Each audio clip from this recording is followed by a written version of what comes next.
नमस्कार मित्रांनो, नेहमीप्रमाणे मीही तुमच्यासाठी आज इंग्रजी व्याकरणाचे खूप महत्त्वपूर्ण प्रश्न आणलेले आहे. एकदम बारीक बारीक पॉईंट आजच्या व्हिडिओमध्ये आपण पाहणार आहोत. बघा, जिथे तुम्हाला वाटते की प्रश्न तुमचा बरोबर आहे परंतु प्रश्न तुमचे चुकलेले निघणार, जर असेल तुम्हाला असं वाटते, तुम्ही कॉन्फिडंट आहात, तर या प्रश्नांचे उत्तर तुम्ही कमेंट बॉक्समध्ये देऊन पाहायचे. बघा, मी तुम्हाला सांगतो तुम्ही कसे चुकणार. तलाठी भरती, वनरक्षक भरती, नगर परिषद, दारूबंदी पोलीस, त्याच्यानंतर टीईटी, एमपीएससी, सरळ सेवा इत्यादी सर्व पदांकरिता आजचं लेक्चर खूप महत्त्वाचं आहे. इंग्रजी विषय जिथे जिथे लागते तिथे तिथे तुम्हाला हा व्हिडिओ खूप महत्त्वपूर्ण फॅक्टर ठरणार आहे. बघा, आज आपण पाहणार आहोत ट्रिक्स आणि टिप्स, पूर्ण ॲनालिसिस करून देणार आहोत प्रत्येक प्रश्नाचं. चला तर बनून राहा, तुम्ही संपूर्ण व्हिडिओ बघा. आणि महत्त्वाची गोष्ट, जर तुम्ही चॅनलवर नवीन आले असाल तर चॅनलला सबस्क्राईब करून घ्या. एकदम बारीक बारीक पॉईंट आपण इंग्रजीचे पाहणार आहोत. बघा काय म्हटलेलं आहे. पहिलाचा प्रश्न, choose the correct preposition from the given alternative and fill in the blank. आता इथं आपल्याला एक वाक्य दिलेलं आहे. बघा काय म्हटलेलं आहे. आय हॅव बीन इल, रिकामी जागा, लास्ट मंथ, म्हणजे मी मागील महिन्यापासून बिमार आहो. ओके, म्हणजे बिमार आहो याचा अर्थ कुठंतरी पहिलेच बिमार पडलेला व्यक्ती आहे आणि ते आतापर्यंतही बिमारच आहे, अशा पद्धतीचं हे वाक्य आहे. म्हणजे हे वाक्य कोणत्या टेन्सचं आहे? हा वाक्य आहे प्रेझेंट परफेक्ट कंटिन्युअस टेन्सचा. प्रेझेंट परफेक्ट कंटिन्युअस टेन्समध्ये आपण सिन्स किंवा फॉर वापरत असतो, हे लक्षात घ्यायचं. परंतु लास्ट किंवा पास्ट दिलं, इथं लास्ट किंवा पास्ट दिलं तर आपण सिन्स बी वापरतो आणि फॉर बी वापरतो. मग यामधलं कन्फ्युजन मी तुम्हाला टाळणार. ओके, इथं बघा आपल्याला हे सर्व काही आहे, जेवढे बी ऑप्शन दिलेले टाईमसाठी आपण वापरतो, हे आपल्याला मान्य आहे. इथं मंथ हा एक टाईम आहे. आता बघा, calculated time, non calculated time याच्यामध्येही फरक आहे. बघा मी तुम्हाला सांगतो, पहिले सूत्रधार समजून घ्या. बघा, सब्जेक्ट, त्याच्यानंतर हॅव किंवा हॅज, ओके, त्याच्यानंतर बीन, त्याच्यानंतर वर्बला ING लागलेला असतो, त्याच्यानंतर सिन्स किंवा फॉर हे दिलेलं असतं. ओके, आणि यानंतर दिलेला काय असतो तर टाइम पिरियड दिलेला असतो. हे झालं कोणत्या टेन्सचं वाक्य? हे झालेलं आहे प्रेझेंट परफेक्ट कंटिन्युअस टेन्सचं वाक्य, अशा पद्धतीचं. मग यामध्ये सब्जेक्ट आहे I have been ill last month. Okay, आता लास्ट किंवा पास्ट दिला असेल, बघा लास्ट किंवा पास्ट दिला असेल, छोटी छोटी गोष्ट आहे, बारकाईनं समजून घ्या मी काय सांगायला लागलो. लास्ट किंवा पास्ट दिलेला असेल, आता आपण काय वापरतो? सिन्स बी वापरतो आणि फॉर बी वापरतो, मी हे तुम्हाला सांगितलं. परंतु ते टाइम कसा? कॅल्क्युलेटेड नॉन कॅल्क्युलेटेड टाईमसाठी. परंतु आता लास्ट किंवा पास्ट म्हणून आपल्याला टाइम दिलेला आहे. लास्ट किंवा पास्ट म्हणून आपल्याला टाइम दिलेला आहे. आपल्याला सिन्स बी वापरता येते आणि फॉर बी वापरता येते. कसं? तर ते असं सांगतो तुम्हाला. काय करायचं आहे बघा, लास्ट किंवा पास्ट म्हणून एखादा टाइम दिलेला असेल तर तुम्हाला काय करायचं? फॉर वापरायचं असेल ना, फॉर सोबत आपल्याला द असेल. ओके, फॉर द असेल. ओके, आणि निव्वळ लास्ट किंवा पास्ट दिला असेल तर सिन्स वापरायचं आहे, हे लक्षात घ्या.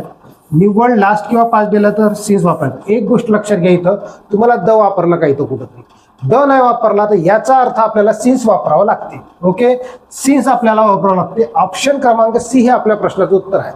पण मी हे वाक्य असं दिलं असतं, I have been ill, I have been ill, बघा I have been ill last 2 days, म्हणजे 2 दिवसापासून. इथं जर मी म्हटलं कॅल्क्युलेटेड टाइम असतात तर मी फॉर वापरला असता. तिथं काय वापरला असता? I have been ill for 2 days. अशा पद्धतीनं आपण 2 दिवस हे कॅल्क्युलेटेड केलेले टाइम असतात, त्यावेळेस आपण फॉर वापरला असता. अशा पद्धतीने ते प्रश्न सोडवायचा आहे. बघा, हा नियम आहे, सोडून घ्यायचा आहे. समोरचा प्रश्न तुमच्या स्क्रीनवर आहे. बघा, एकदम स्लोली समजून सांगतो तुम्हाला. काय म्हटलेला प्रश्न क्रमांक दुसरा, चेंज द व्हॉइस ऑफ, खाली वाक्य दिलेलं आहे, all trust and a honest man, all trust and honest man, या पद्धतीचं वाक्य आहे. तुम्हाला काय करायचं आहे तर व्हॉइस चेंज करायचा. हे वाक्य बघा, तुम्हाला ऍक्टिव्ह व्हॉइसचं वाक्य आहे, कारण इथं बी वर्ब थर्ड फॉर्म नाही. जिथं पण बी वर्ब सोबत थर्ड फॉर्म असेल, वर्बला थर्ड फॉर्म असेल तर ते वाक्य पॅसिव्हचं राहते. कशाचं राहते? पॅसिव्हचं. ओळखायचं कसं? तर हे पॅसिव्हचं वाक्य नाही आहे, ऍक्टिव्हचं वाक्य आहे. तो कुठंही बी वर्ब थर्ड फॉर्म नाही दिलेला आहे. मग बघा आपण कशा पद्धतीनं पॅसिव्ह करणार? पॅसिव्ह करत असताना बघा, पॅसिव्ह करत असताना कसं करणार? पॅसिव्ह करत असताना बघा कशा पद्धतीने करणार, ऑब्जेक्ट पहिले घेणार, ओके, त्याच्यानंतर ऑब्जेक्ट झाल्याच्या बाद हेल्पिंग वर्ब असेल तर हेल्पिंग वर्ब घ्यायचा आहे, हेल्पिंग वर्ब, ओके, त्याच्यानंतर मेन वर्ब असेल तर main verb third form, main verb third form, आणि त्यानंतर बाय करून सब्जेक्ट जोडायचा आहे, ओके, बाय करून सब्जेक्ट जोडायचा. मग मला एक सांगा, या वाक्यात बी वर्ब थर्ड फॉर्म तुम्हाला सर्वात पहिले चेक करणार. बी वर्ब थर्ड फॉर्म ऑप्शनमध्ये चेक करा, बी वर्ब थर्ड फॉर्म कुठं आहे, बी वर्ब थर्ड फॉर्म. बघा हे वाक्य ॲज इट इज दिलेलं आहे, ते येणारच नाही, हे ए येणार नाही. बघा इथं, बघा याच्यात सर्वात पहिले तुम्ही एक समजून घ्या की याच्यामध्ये तुम्हाला काय करायचं आहे की all trust and honest man. मग आपल्याला सुरुवात करत असताना अँड ऑनेस्ट मॅन पासून करावं लागणार. हे जे आहे हे काय आहे, ऑब्जेक्ट आहे, and honest man, okay, and honest man पासून वाक्याची सुरुवात करावं लागणार. बघा हेही येणार नाही, ओके, आणि हेही येणार नाही, ओके, सिंपल गोष्ट आहे. अँड ऑनेस्ट मॅन पासून वाक्याची सुरुवात होईल. त्याच्यानंतर बघा हे झालं ऑब्जेक्ट, ऑब्जेक्टनंतर इज हे हेल्पिंग वर्ब आहे, बी वर्ब त्याला म्हणतो आपण. त्याच्यानंतर ट्रस्टेड आहे, मेन वर्ब थर्ड फॉर्म. त्याच्यानंतर बाय करून सब्जेक्ट जोडलेला आहे, ऑल इथं सब्जेक्ट आहे, ओके, ऑल हे सब्जेक्ट आहे. अशा पद्धतीने आपण या प्रश्नाला सोडवलेला आहे. समोरचा प्रश्न बघू, ओके, चला. त्यानंतर प्रश्न क्रमांक 3 तुमच्या स्क्रीनवर आहे, काय बघा, प्लीज इन्क्वायर, रिकामी जागा, द मॅटर. आता बघा याच्यामध्ये इन्क्वायर सोबत आपल्याला इथं प्रिपोजिशन वापरायचे. कोणती प्रिपोजिशन वापरणार आहे जेणेकरून आपल्या प्रश्नाचं उत्तर बरोबर येईल.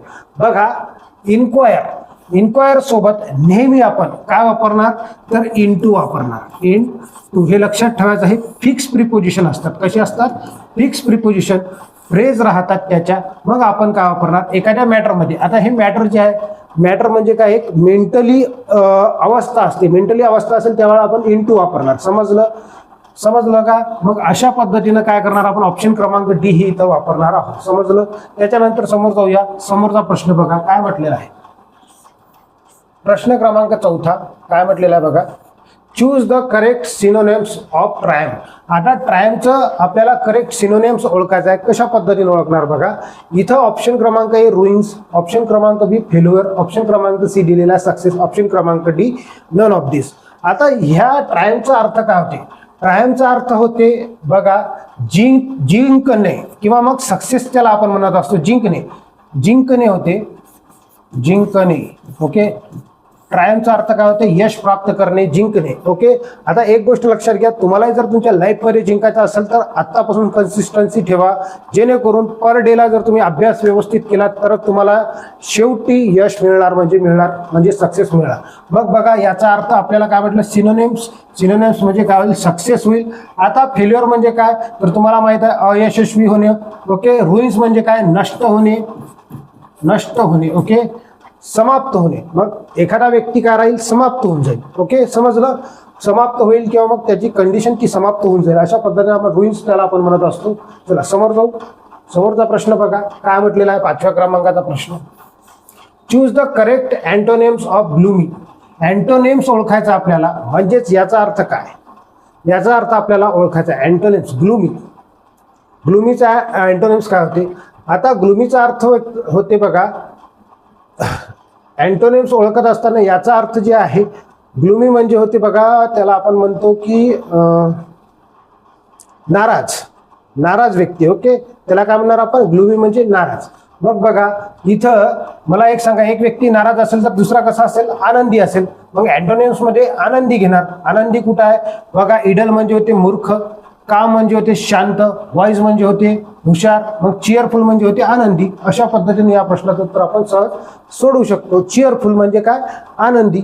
समजलं. समोरच्या प्रश्नाकडे जाऊया. प्रश्न क्रमांक 6 तुमच्या स्क्रीनवर आहे बघा काय म्हटलं, टू ब्रिंग ऑफ मीन्सचा अर्थ काय होते. आता ही एक काय आहे, फ्रेज आहे विद्यार्थी मित्रांनो. टू ब्रिंग ऑफ याचा अर्थ होते की बा एखादी अवघड गोष्ट आपण सक्सेसफुली पार करणे किंवा मग सक्सेसफुली मिळवणे, ओके, त्याला आपण म्हणतो. मग बघा ब्रिंग ऑफचा अर्थ होते सक्सेसफुली एखादी गोष्ट अवघड काम सोप्या पद्धतीने करणे, आपण त्याला म्हणतो. मग बघा इथं काय होईल तर टू बी फेल्युअर म्हणजे काय, एखादी गोष्ट फेल होणे. पोस्टपोन होणे म्हणजे काय, त्याचा अर्थ काय होते तर पोस्टपोन म्हणजे आपण त्याला म्हणतो की बा लेट होणे आहे की नाही, किंवा मग त्याला आपण म्हणतो की तिथं ते रद्द होणे आणि समोर जाणे. ओके, त्याच्यानंतर टू पनिश प्रॉपरली, एखाद्याला पनिश करणे. मग इथं लक्षात घ्या, एखादी गोष्ट आपण प्रॉपरली घेऊन येतो. ओके, बघा काय म्हणतो, to brink of. To brink ऑफचा अर्थ काय होते की एखादी अवघड विषय जे आहे आपण लवकरात लवकर सक्सेसफुली करणे. ओके, त्याला कॅरी आउट म्हणतो, to carry out successfully. Okay, option क्रमांक बी आपल्या प्रश्नाचं उत्तर आहे. प्रश्न क्रमांक 7 बघा काय म्हटलेला आहे, the state of being without wife's. Without wife means काय होते. ओके, आता अशी एक अवस्था की जिथं आपल्याला वाईफ नसते. मग बघा बरेचसे विद्यार्थी तुम्हाला माहित आहे की आज खूप वर्षाचे झालेले आहे तरी लग्न होत नाही. मग त्या अवस्थेला ते काय म्हणणार, 25 झाले, 32 वर्ष झाले, 37 वर्ष झाले तरी लग्न होत नाही. मग त्या अवस्थेला काय म्हणणार आपण. बघा एक गोष्ट लक्षात घ्या, याला म्हणतो आपण पॉलिअँड्री, म्हणजे काय, बहुपतित्व. बहुपतित्व, बहुपतिकत्व. हो, बहुपतिकत्व त्याला आपण म्हणतो. त्याच्यानंतर बघा मोनोगॅमी म्हणजे काय, मोनो म्हणजे भरपूर. ओके, आणि गॅमी म्हणजे काय, बहुपत्नीत्व.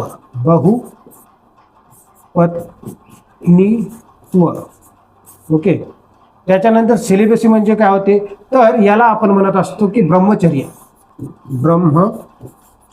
अशी अवस्था जी ब्रह्मचर्य आहे, ज्याच्यामध्ये लग्न नाही झालेलं असते, विदाऊट वाईफ राहते तो. मग या प्रश्नाचं उत्तर काय, ऑप्शन क्रमांक सी, सेलिबसी. ओके, अशा पद्धतीने या प्रश्नाचं उत्तर आपण सोडू शकतो.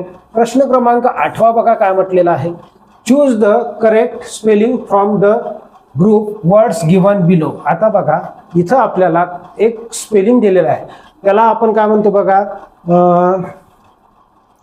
कॉन्शियन्स आपण त्याला म्हणतो,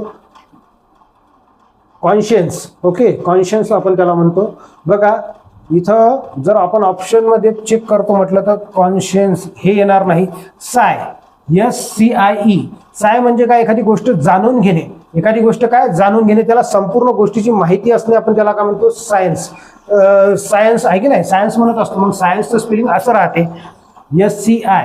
इथं बघा SCI पाहिजे, SCE आहे, हे चुकलेलं आहे. SCI पाहिजे, तर इथं हे चुकलेलं आहे. मग या प्रश्नाचं उत्तर ऑप्शन क्रमांक ए. ओके, ए बरोबर आहे. बघा कॉन्शन्स आपण त्याला म्हणतो, कॉन्शन्स. ओके, चला 9वा प्रश्न बघा काय म्हटलेला आहे, fill in the blank with suitable article. इथं आर्टिकल आपल्याला वापरायचं आहे. रिकामी जागा, Ganga is sacred river of India. Ganga ही एक पवित्र नदी आहे. ज्या वेळेस बी आपण आर्टिकल वापरत असतो, नद्या, पर्वतरांगा, महासागर, जगातील एकमेव वस्तू, तर त्याच वेळेस आपण काय वापरत असतो, द वापरतो. गंगा ही सॅक्रेड रिव्हर आहे, म्हणजे इथं नदीबद्दल आपण वापरायला लागलो तर न विचार करता इथं द वापरायचा, कारण ही नदी आहे.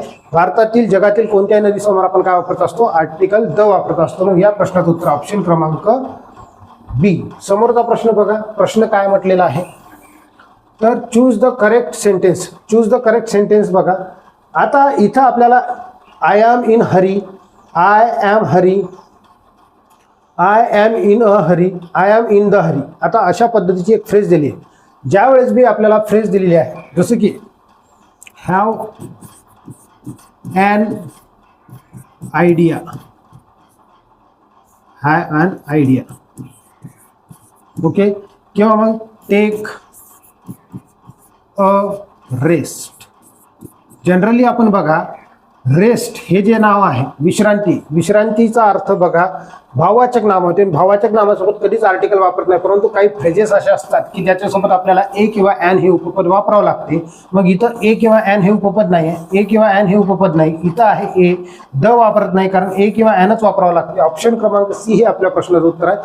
I am in a Hari, अशा पद्धतीनं मी घाईत आहे, अशा पद्धतीनं हे वाक्याचा अर्थ होते. आपण असे 10 प्रश्न पाहिलेल्या विद्यार्थी मित्रांनो, आय होप की तुम्हाला हा व्हिडिओ आवडला असेल. व्हिडिओ आवडला असेल तर लाईक करा, चॅनलवर नवीन आले असेल चॅनल सबस्क्राईब करा. भेटूया आपण समोरच्या व्हिडिओमध्ये. धन्यवाद.